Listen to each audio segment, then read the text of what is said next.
Happy Wednesday morning mga ka-guys. Ngayon is June 5, 2024. Si Kuya AJ po is mag-share sa inyo ng mga pinamili namin kahapon. Yes po, namili kami. Tuesday, napaaga yung namin guys, schedule sa pamimili dahil po hindi kami naka-grocery last Sunday. Meron kaming pinuntahan doon, yung napakita ko sa inyo na sa may Tugbok area. And kahapon nga, sumaglit kami ni Mami Iya. And yes, ginabi kami. Supposedly is mag-open pa kami pagdating, pagka-uwi. Pero dumating kami guys, almost mga 8:30 na ata or 8 ng gabi. So alanganin na para mag open pa, and binaba pa namin yung mga napamili namin. And in fact, maaga sana kaming nakauwi kung hindi lang ako na pabalik-balik. Naiwan kasi yung card namin sa NCCC, yung rewards card. So sayang din yung points. Malaki-laking points yung mawawala kung hindi ko balikan yung card namin kasi naiwan dito sa tindahan. So binalikan ko, and kahit na gumastos ako ng gas, mabawi pa rin dahil may karga din akong bigas pag uwi at saka mantika. So hindi masyadong lugi si Kuya AJ. And good thing na naiuwi ko ng una yung bigas at saka yung mantika dahil marami-rami po ang napamili namin. Ito yung resibo, umabot po siya ng 61,000 mahigit yung nabayaran namin sa NCCC. So marami, and kung andoon pa yung bigas pati mantika is hindi siguro magkasya. Tansya ko guys, hindi magkasya yung mga napamili namin kagabi kung hindi ko naiuwi ng una yung bigas at saka mantika. 3 sakong bigas at saka 1 galong mantika. Bumaba po konti yung bigas guys ng 5 pesos. Bumaba ng 5 pesos ang per sako ng bigas. So at least bumaba siya, pero hindi po tag 20 ang kilo. Hindi pa rin makamove on si Kuya AJ sa 20 per kilo guys. And ito nga yung resibo, pakita ko una para hindi ako hindi ko makalimutan mamaya. Ayan, so pakita ko lang yung nabayaran namin is hopefully maaninag ninyo. Ayan, 61,000 po mahigit. Ayan. And ito nagkalat na naman yung mga plastic bags dito sa aming tindahan. And labas ako guys. Gabi na kami natapos. Nakabalik siguro ako doon mga almost 6 o'clock na sa NCCC from dito sa bahay kasi umuwi nga ako. And malapit na silang mag-close nung lumabas kami. Nasa 7:45 na kami natapos. And ito yung mga napamili namin guys. Isang bag ng inihaw na bangos. Malakas ito guys, si inihaw na bangos.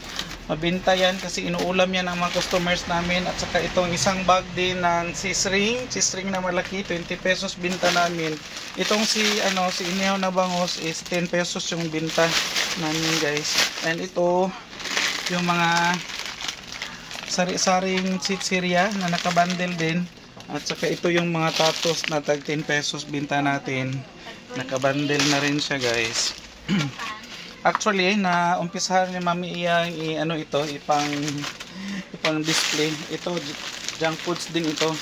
Ito chichirya, junk food chichirya, at saka ito yung mga karton na Tanduay Select, isang karton.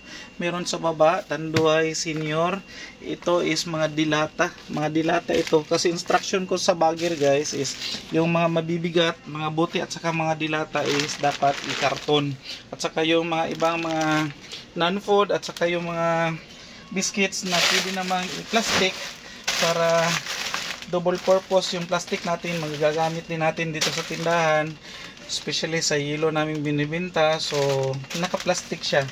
Maraming plastic. And all in all, bundle, karton at saka mga plastic is umabot po siya ng 43 bags, bundle and cartons. Halo-halo na yun guys. So sa tingin ko AJ, hindi talaga siya kakasya sa aming sasakyan kung hindi ko naiuwi ng una yung mga bigas at saka mantika. And ito nakaseparate na ito guys. may plan kami ni Mami Iya dito. Abangan pala ninyo guys. Itong separate ni Mami Iya. I-vlog ko ito na separate din.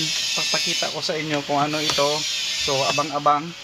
And dito pala guys, sa ating pa-extension sa terrace, may may paandar si Kuya AJ dito. Abangan nyo din. May before and after tayo nito. So abangan nyo. Sorry sa maingay, may gumagawa sa harap.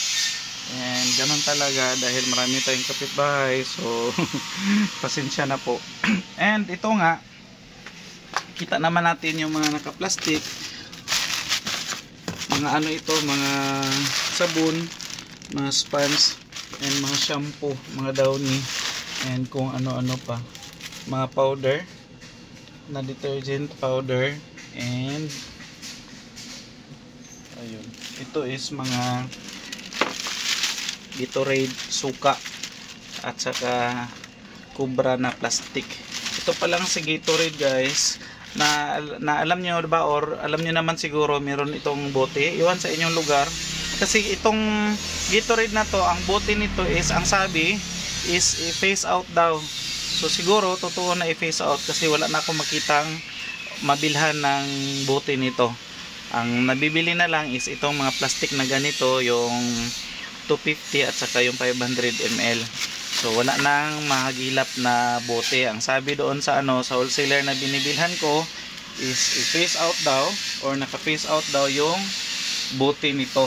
Comment down below kung sa inyong area is wala na rin bang mga Gatorade na naka bote, yung mga mababasag. So bote pa rin siya pero plastic bottle na lang po yung available. And ito nga guys, dahan-dahan na namin, or inuumpisa na ni Mami Iyang i-display, and wala akong maitulong masyado dito except lang dito sa mga sitsirya siguro ako mag-display niyan. Pero itong mga naka-plastic at naka-karton, si Mami Iya na po bahala nito dahil may puntahan ako sa tubigan. Ayan po. Mabisi si Kuya AJ doon sa tubigan mamaya guys. So aalis muna si Kuya AJ. And yun nga, bago ako umalis is i-share ko sa inyo yung mga pinamili namin. Ito pala yung bigas guys na nabili namin kagabi. 3 sako yan. 3 sako. Ang isa niyan is na-deliver ko na sa customer namin na nag-order. Ayan po. And that's all na lang muna for today mga ka-guys. Thank you sa pagsama ninyo muli kay Kuya AJ. And bye-bye muna for now.